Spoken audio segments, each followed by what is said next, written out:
Yo, what is up guys? It is Shiva from Nintencario, and today we're going to be doing a quick recap of the Apple 2018 March event. So, without further ado, let's get started.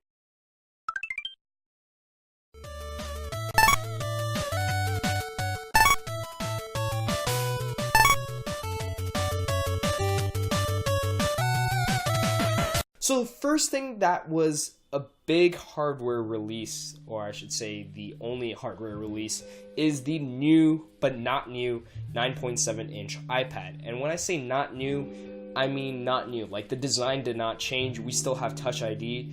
We still have those bezels. And essentially, if you look back from last year's model, it was the budget end iPad, which makes sense, except they updated all the internals, mainly the CPU. So we're getting the A10 Fusion chip as well as Apple Pencil support, and that's big because the Apple Pencil was only supported on those higher end iPad Pros.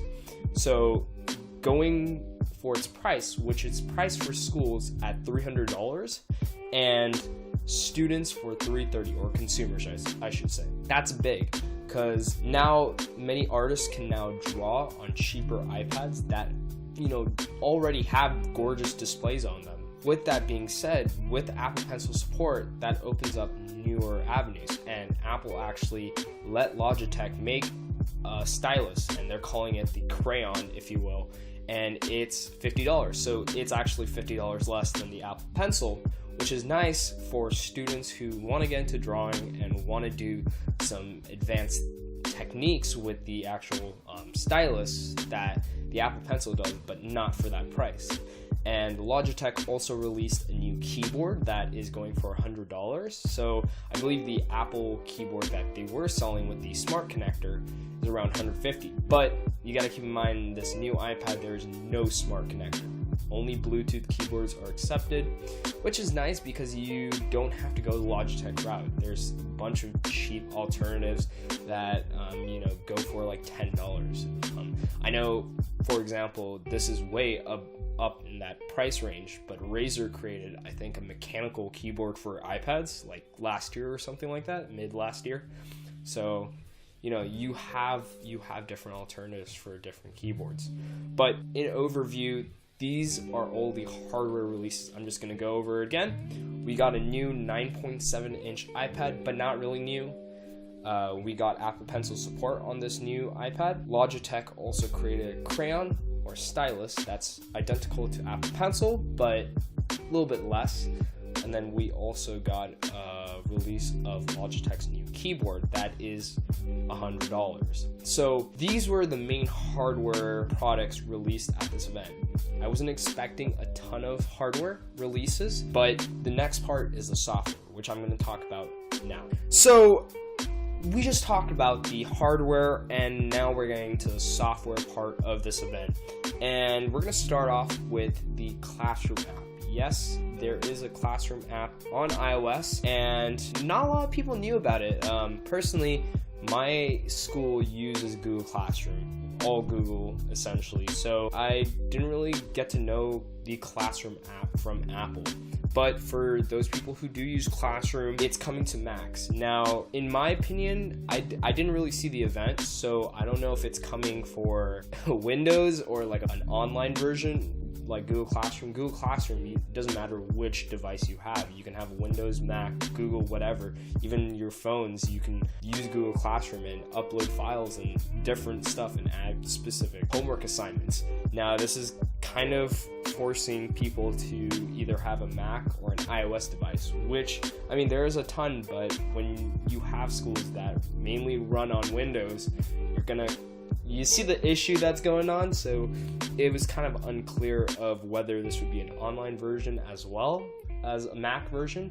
But for right now, the Classroom app is going to be coming to Mac. I believe it's going to be a preview. And yeah, so speaking of Classroom, there is a new schoolwork app for educators, and that will essentially let you assign documents and files and homework assignments. And I believe this one is an online version, so teachers can go on the online Suite, I believe. I'm not too sure. There's a preview starting today, and we'll get to the next thing that's also previewing today. But schoolwork essentially lets teachers upload files and homework assignments and grade things, and essentially pretty much that.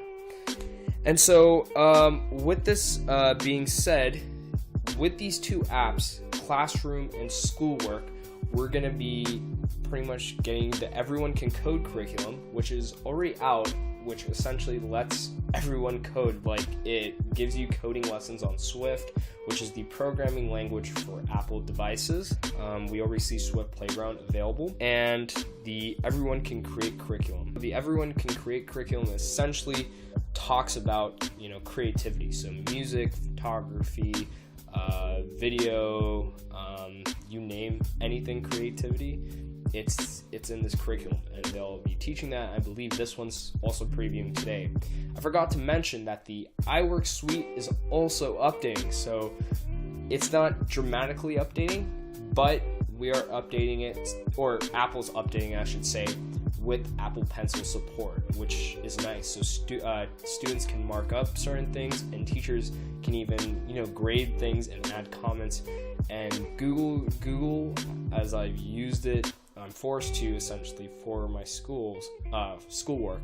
Pun right there. Teachers can mark up, put comments down of things that were wrong. They'll say, "Oh, proofread" or whatnot, and you can answer through this commenting system.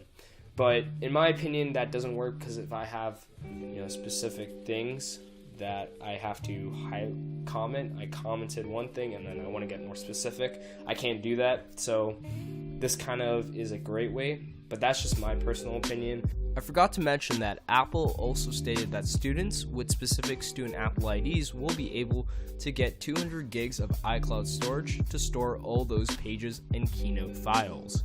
But yeah, this is essentially all the software that we got. There's, of course, probably more things that I didn't cover because I didn't get to watch the event. So yeah, so this is pretty much it. If you want, go check out my live stream, because I might have not talked about everything. These are just some of the big things that I saw that were released. And this event wasn't a big event. This is why they didn't live stream it.